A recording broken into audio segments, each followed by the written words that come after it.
எங்களை பார்த்து மாற்றுக் கட்சியினர் எள்ளி நகையாடினர்.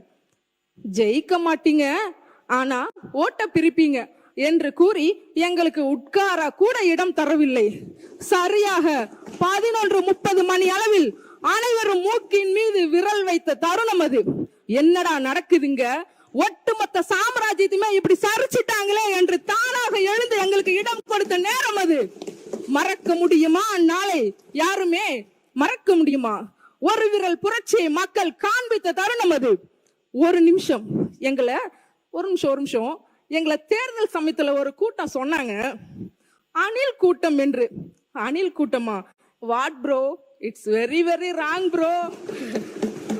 நாங்க கரண்ட் ஒயரை கட் பண்ற அணில்கள் கிடையாதுங்க. கரண்ட் ஏறவே திருத்தி எழுதின மாபெரும் வெற்றி கூட்டம். எங்களை அணில் கூட்டம்னு சொன்னவங்க எல்லாம் இன்னைக்கு எந்த மரபொந்துக்குள்ள இருக்காங்கன்னே தெரியல. சின்ன குழந்தைய கேட்டா கூட சொல்லுவாங்க, ஓம் சக்தி பராசக்தி எல்லோரையும் காப்பாத்துங்க சக்தி அப்படின்னு சொல்லுவாங்க. எங்களை தற்குறி கூட்டம் என்று சொன்னவர்களிடம் நான் ஒன்று சொல்லிக்கொள்ள விரும்புகிறேன். நாங்கள் தற்குறி கூட்டம் அல்ல, தமிழ்நாட்டின் தலையெழுத்தை திருத்தி எழுத வந்த மாபெரும் வெற்றி கூட்டம். நாங்கள் ஒரு தவறை சுட்டிக்காட்டினால் உடனே ஆதாரம் இருக்கிறதா என்று எதிர்க்கட்சியினர் எங்களை கேட்கின்றனர். ஆதாரத்தை மட்டும் நாங்க கொடுத்தோம் அப்படின்னா நீங்கள் எதிர்வரிசையில் கூட அமர முடியாது.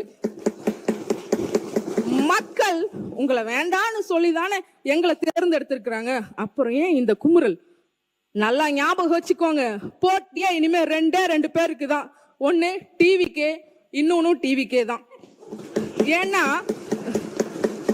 ஏன்னா அடுத்த தேர்தலுக்கு அப்புறம் அந்த பக்கம் யாருமே அமர்ந்திருக்க மாட்டீங்க. 234 இனிமே நாங்க தான். ஒரு விஷயம், எல்லாரும் ஆலிஸ்வெல் சொல்லிக்கோங்க. ஆலிஸ்வெல் எல்லாருமே ஆலிஸ்வெல் சொல்லுங்க.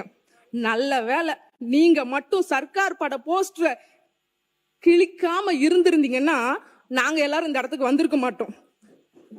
நீங்க சர்க்கார் போஸ்டரை கிழிச்சதுனாலதான் எங்க முதல்வர் வந்தாரு, தமிழ்நாட்டுக்கே நல்லதை செய்ய வந்தாரு. சோ ஆலிஸ்வெல் சொல்லிக்கோங்க, எல்லாமே நன்மைக்கு தான். 6 மாசத்துல நீங்க தொடர்ந்து பேசுங்க.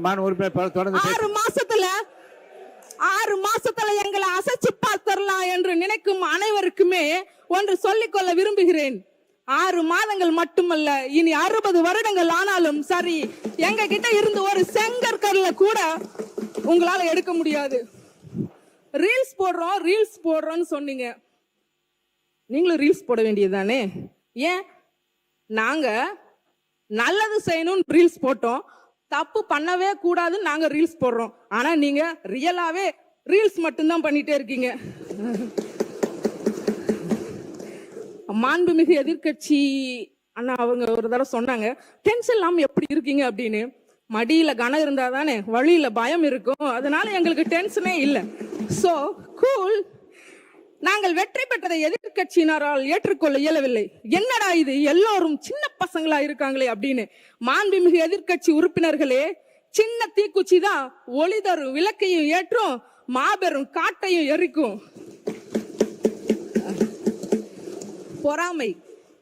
பொறாமை மற்ற மாநில முதல்வர்கள் கூட பார்த்து பொறாமை கொள்ளும் எங்கள் முதல்வர். பொறாமையும் சற்று அழகுதானே அவருக்கு. அவர் புடிச்சிட்டாரு. மக்கள் மனசுல ஸ்ட்ராங்கா ஒரு இடத்தை புடிச்சிட்டாரு. இனிமே அதை யாராலையும் வெளியில அவரை எடுக்கவே முடியாது. தலைவா, இவர் கிரேட் தலைவா, கிரேட்.